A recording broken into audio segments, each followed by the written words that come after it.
Hi, Dave Klappenberger, Klappenberger Son Painting. Today we're going to take a look at a couple Benjamin Moore products. We are going to take a look at the Regal Select. It retails for 65 bucks, and the Benjamin Moore Ben, which retails for 45 bucks, about $20 difference. We're going to look at 5 things in this paint. We're going to look at, does it self-level as it dries? Or can you see the roller marks, the brush marks, and things like that? How well does it cover? How well is it easy to work with? Does it stick? Does it drag? What's the washability? Can it get off stains? And what's the durability after we do clean it? What's the condition of the paint job? Those are, I think, 5 really important things to know about a paint, especially when you're spending $65 or $45 a gallon. Well, we have applied 2 gallons of the Regal Select, and I can tell you this right now, the coverage was fantastic. I give it a 10 out of 10, and the workability was very good as well. The first coat just glided right on. It was just a pleasure to work with. I gave it a 9 out of 10 because I have had smoother paints, but it was very good.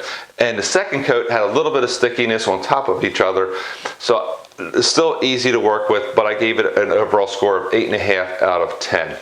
The Benjamin Moore Ben, on the other hand, it covered super well, just like the Select did. It covered very, very well. The however part of it is the workability of the paint was difficult. It dragged. It was slow to apply it. I used one generous dip of the brush, and I can only really brush about 14 inches, and it's slow. But there is a solution to it, and that is adding a latex conditioner. A latex conditioner, also known as an extender. You add that into the paint, about 6 ounces of it, and it improves 3 things. It improves the spreadability immensely. It just, instead of just being able to do 14 inches, I was literally able to do 28 inches with one dip of a brush. So it's going to speed up the time. It's going to make it a lot funner to work with, or easier to work with, more enjoyable to work with, if you don't enjoy painting, which most people don't. And it also self-levels. Check out these 2 comparisons, one with extender, one without extender. Wow, what a difference. So I definitely would recommend using this. If you're painting kitchen cabinets, or a mantle, or a front door, where you really want it to be as smooth as possible. And the other thing the extender does is it extends the drying time. So if you are painting a door such as this panel and you find out you missed a spot, you can go back and touch up that spot for a longer period of time than you would have otherwise without the extender. So it allows you to correct things without breaking the sheen of the paint. Let's take a look at the washability and durability of each semi-gloss paint. On both of these doors, we put on ketchup, mustard, wine, coffee grounds, pencil, and crayon. The crud cutter is what we use to clean, because this is what we test to clean with all of the paints that we test. Though the stains came off very easily with the Regal, except for the mustard stains, it also softened up the paint a little bit, and you can see a little bit of paint on the rag. On the Benjamin Moore Ben, the results were worse. The crud cutter did a quicker job of softening up the paint and having the paint peel and come off easily. The mustard stains stayed on as well. Many other paints hold up using crud cutter, so there's something in the chemicals of the paint at Benjamin Moore that make it react poorly with crud cutter.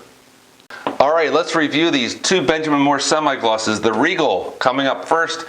Its durability and washability was good, but if you use crud cutter or simple green, it really softens up the surface. And it has some issues with that. So I would not really use those products unless you were just going to do a quick wipe and not any type of repeated applications of it, because it does soften it up. Its self-leveling was a 9. The paint self-leveled very well. The coverage was a 10. Again, if something covers in 2 coats, it gets a 10 automatically. The workability of this paint is very good. The second coat dragged a little bit more than the first coat. The first coat was a breeze. You'll still have no problem problem using this paint. Now this Regal retails for 65 bucks. Its overall value for a $65 paint that is a little lacking in the washability and durability department, I gave it a B. It's a good paint. It's been around forever. Everybody buys it. I like using the paint. It does cover well. And so it gets a B. The Benjamin Moore Ben, on the other hand, had hideous washability and durability. I mean, it couldn't get rid of the stains, and the paint loosens up with either simple green or crud cutter. Both of those soften up the paint. The self-leveling was good. It wasn't anything to write home about, but I gave it an 8 out of 10. The coverage was a 10 out of 10. If it covers in 2 coats, it gets a 10. It's covered in 2 coats. And the workability was the most difficult semi-gloss that I can ever remember using. But if you add a latex extender, it really covers nicely. It really has a nice workability to it, and it really self-levels. So if you do get the Benjamin Moore Ben, make sure you pick up a bottle of that extender, and you'll be writing me thank you notes. Hey, speaking of which, if you like this video, if you got something good out of it, if you give us a like, Google appreciates it, we appreciate it, everybody appreciates it. But overall, I'm giving the Benjamin Moore Ben a D. I've never seen semi-glosses with such poor washability as this one. So that is the video. That is the review. Thank you so much for joining us. I'll see you on the next one. Take care.